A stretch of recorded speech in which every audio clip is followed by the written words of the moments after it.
I am oh so happy that I don't use Notepad++, and I'm not on an operating system that encourages every random application to have their own update servers. If you are one of those Notepad++ users on Windows, update immediately, not later today. Frankly, you're better off doing so yesterday. So back in December, this was published. We're talking about this now because there has been further analysis on what went on. Some security experts recently reported incidents of traffic hijacking affecting Notepad++. According to the investigation, traffic from WinGup, the Notepad++ updater, was occasionally redirected to malicious servers, resulting in the download of compromised executables. The review of the reports led to the identification of a weakness in the way the updater validates the integrity and authenticity of the downloaded update file. In case an attacker is able to intercept network traffic between the update client and Notepad++ update infrastructure, this weakness can be leveraged by an attacker to prompt the updater to download and execute an unwanted binary instead of the actual application you're trying to download. To mitigate this weakness and address the hijacking concerns raised by the security researchers, a new security enhancement is being introduced in this release of Notepad++. Now, this sounded pretty bad, but it doesn't really cover just how bad this actually was. More recently, in the follow-up posted on the 2nd of February 2026, Notepad++ hijacked by state-sponsored actors. The incident began in June 2025. Multiple independent security researchers have assessed that the threat actor is likely a Chinese state-sponsored group, which would explain the highly selective targeting observed during the campaign. So whilst they did have access to the update infrastructure for Notepad++, they weren't targeting every single user. They were using that as a way to target most likely government agencies, developers in certain areas, things like that, rather than going and, creating a big bot network or doing mass data collection. It was very much, hey, we know you know something, we're going to use this as a way to get to it. That doesn't mean that you were safe and you shouldn't worry about it, because we don't actually know what their motives entirely were. After the incident response team engaged with the provider and reviewed the situation, I received the following detailed statement from the provider, and it's being displayed in possibly the worst text box I have ever seen embedded into a website, so I'm going to put this into something where we can actually read it. The shared hosting server in question was compromised until the 2nd of September 2025, but the reason it stopped being compromised wasn't because they fixed it. There was a routine kernel and firmware update, and that just dealt with the problem. Except it didn't really deal with the problem, because whilst they'd lost access, they maintained the credentials of these services until the 2nd of December. This could have allowed the malicious actors to redirect some of the traffic over to their own servers and return the update's download URL with compromised updates. Based on our logs, we see no other clients hosted on this particular server being targeted. The bad actors specifically searched for the Notepad++ domain with the goal to intercept the traffic to our website. After concluding our research, the investigated security findings were no longer observed in the web hosting systems from the 2nd of December and onwards. So this was not necessarily a vulnerability on Notepad++ itself, but on the update infrastructure used by the project. And since this was pretty bad, and I wouldn't trust them after this, they did swap to a new hosting provider, which they say has significantly stronger security practices. Within Notepad++ itself, the update was enhanced in 8.8.9 to verify the certificate and the signature of the downloaded installer. Additionally, the XML returned by the update server is now signed, and the certificate and signature verification will be enforced with the upcoming 8.9.2 update expected in about a month. We apologize to all users, and make sure you update. Now, over on Rapid7, we have a breakdown of how they were compromised. The Chrysalis Backdoor, a deep dive into Locust Blossom's toolkit. Can I just say, I love the flavor text that is given to all of these malicious actors. I am almost certain that anyone naming stuff like this grew up watching anime and is just like obsessed with edgy bullshit. This is such a stupid name, and I love it. Active since 2009, the group is known for its targeted espionage campaigns, primarily impacting organizations across Southeast Asia and more recently Central America, focusing on government, telecom, aviation, critical infrastructure, and media sectors. Beyond the discovery of the new implant, forensic evidence led us to uncover several custom loaders in the wild. One sample, console application 2.exe, stands out for its use of Microsoft Warbird, a complex code protection framework to hide shellcode execution. This blog provides a deep technical analysis of Chrysalis, the Warbird loader, and the broader tactic of mixing straightforward loaders with obscure, undocumented system calls. Now, I'll leave the entire post linked down below. There are some details I will skip because I don't really think they're super important to what I want to talk about here. But this is a really good read. While reporting references both plugin replacement and updater-related mechanisms, no definitive artifacts were identified to confirm exploitation of either. The only confirmed behavior is the execution of Notepad++.exe and subsequently gup.exe, which is the updater, preceded the execution of the suspicious process update.exe. Here you have a little diagram in case you like diagrams, but let's actually go to the explanation here. The installation script is instructed to create a new directory, Bluetooth, in the app data folder, copying the files there, change the attribute of the directory to hidden, and execute bluetooth.service. And you might wonder, why is it named something like that? Everything that is being done here is basically to obfuscate what is being done, to hide the fact that this is anything malicious, and try not to be caught. Shortly after the execution of Bluetooth.service, which is actually a renamed legitimate Bitdefender submission wizard abused for DLL sideloading, a malicious log.dll was placed alongside the executable, causing it to be loaded instead of the legitimate library. Two exported functions from log.dll are called by Bitdefender submission wizard, loginit, and logwrite. Loginit loads the Bluetooth service into the memory of the running process. Logwrite has a more sophisticated goal, to decrypt and execute the shellcode. Log.dll implements an API hashing subroutine to resolve required APIs during execution, reducing the likelihood of detection by antivirus and other security solutions. It's basically trying to do everything it possibly can to look like a regular service running on your system, to seem like something where, oh, it's just a regular background service, it's not doing anything weird, don't worry about that, it's just, ignore that, we're doing nothing over here, look somewhere else. The shellcode once decrypted by log.dll is a custom feature-rich backdoor we've named Chrysalis.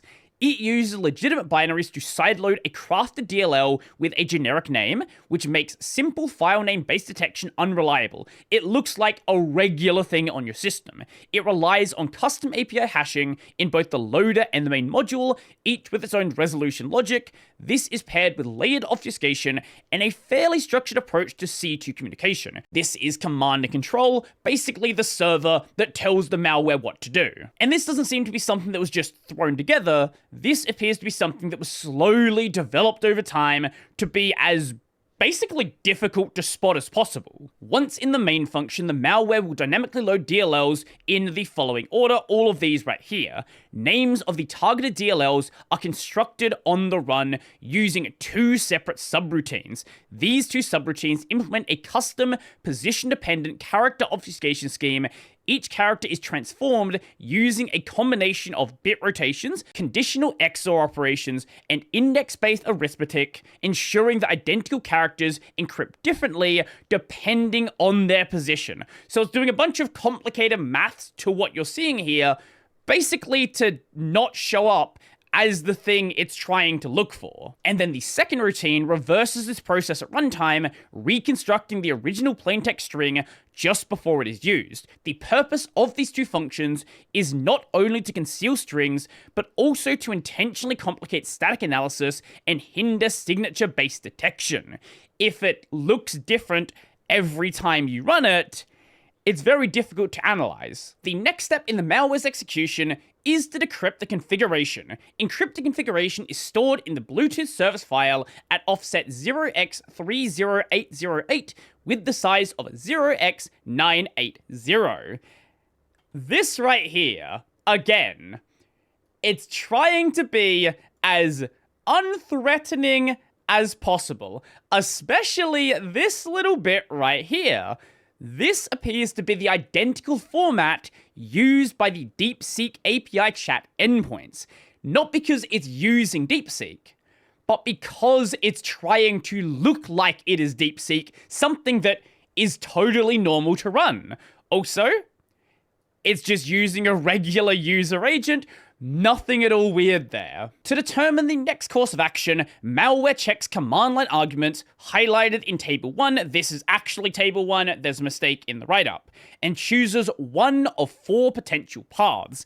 If the amount of command line arguments is greater than 2, the process will exit.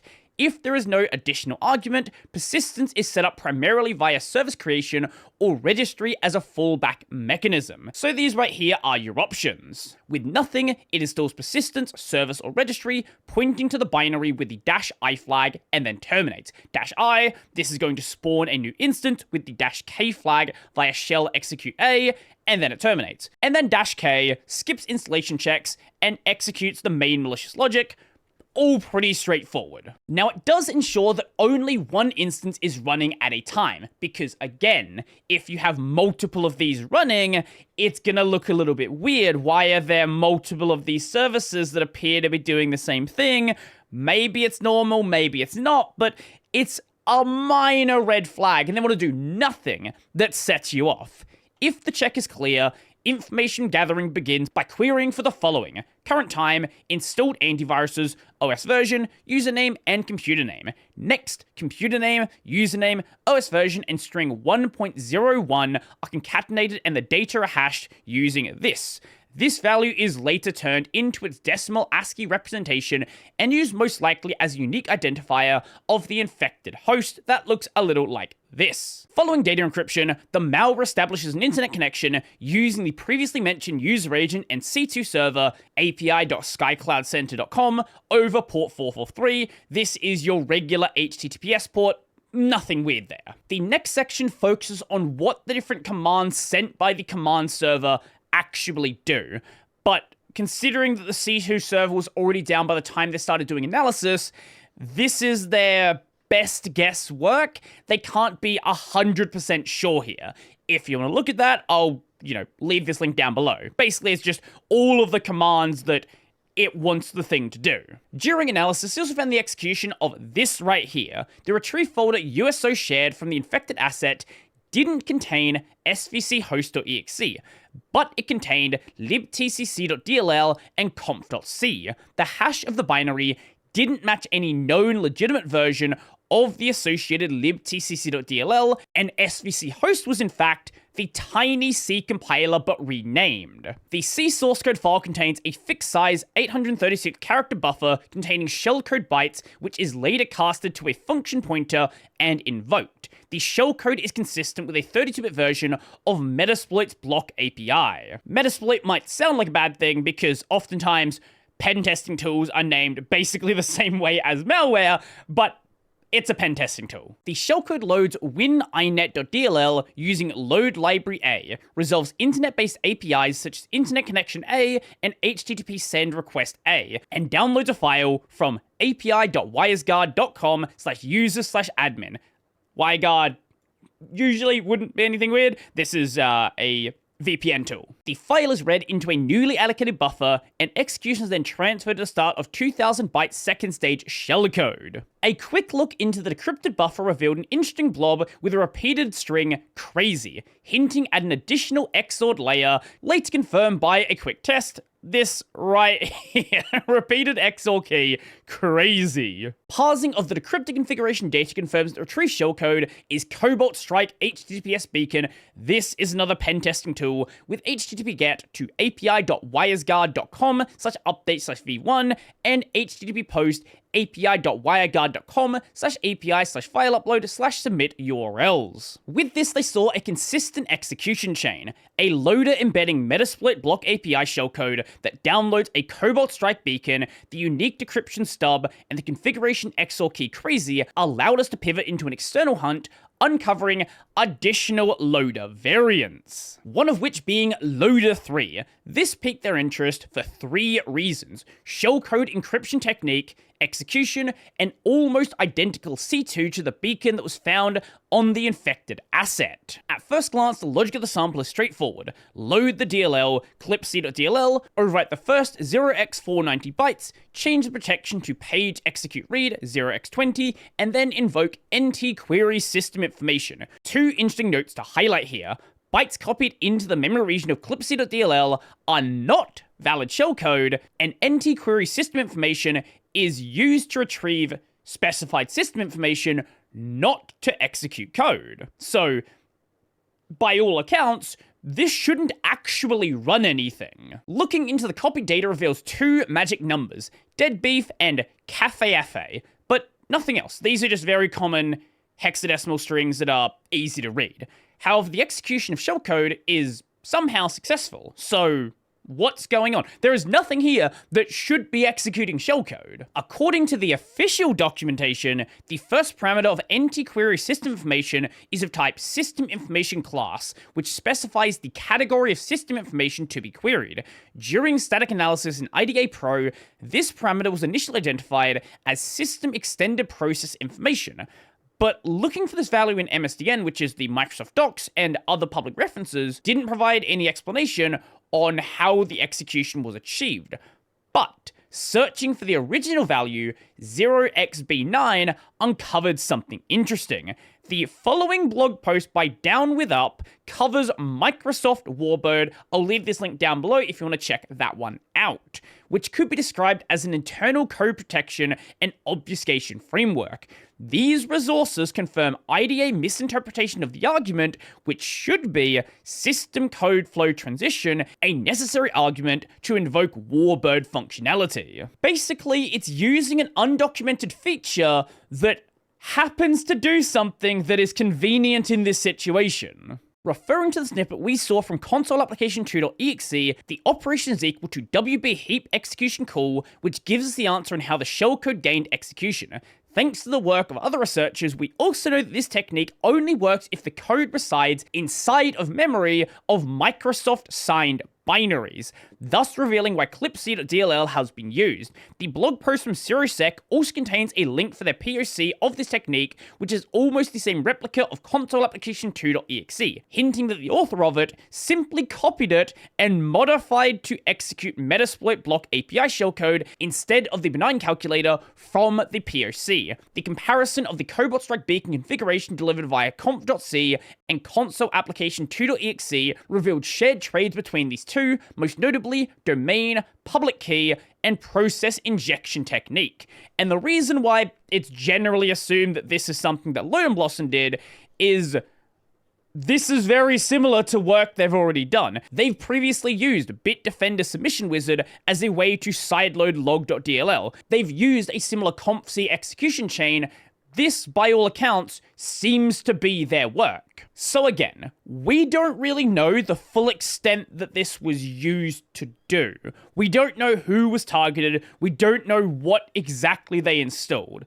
We do know this wasn't a wide deployment, so most users are fine. Still, go and update. You don't want to be on an old version anyway. If you're in a position where you possibly could have had something of value, just do a full system reinstall, right? I don't know, you don't know what was actually installed on your system. As a Linux user, as most of you watching this channel are probably Linux users, this is not something that's going to affect you. If you are a Windows user, if you know someone who's a Windows user, if you have a Windows system, and you use Notepad++, deal with the problem, like, as quickly as possible. Whilst it's probably not an issue, we don't know. So, yeah. If you liked the video, go like the video, go subscribe as well. I'll leave the full analysis down below, along with a second one as well. And, yeah. If you liked the video, I said that. Go subscribe. Did I say that? I don't know. If you want to become one of these amazing people over here, check out the Patreon, subscribe to the Libera Pay, linked in the description down below. That's going to be it for me, and like, plus plus.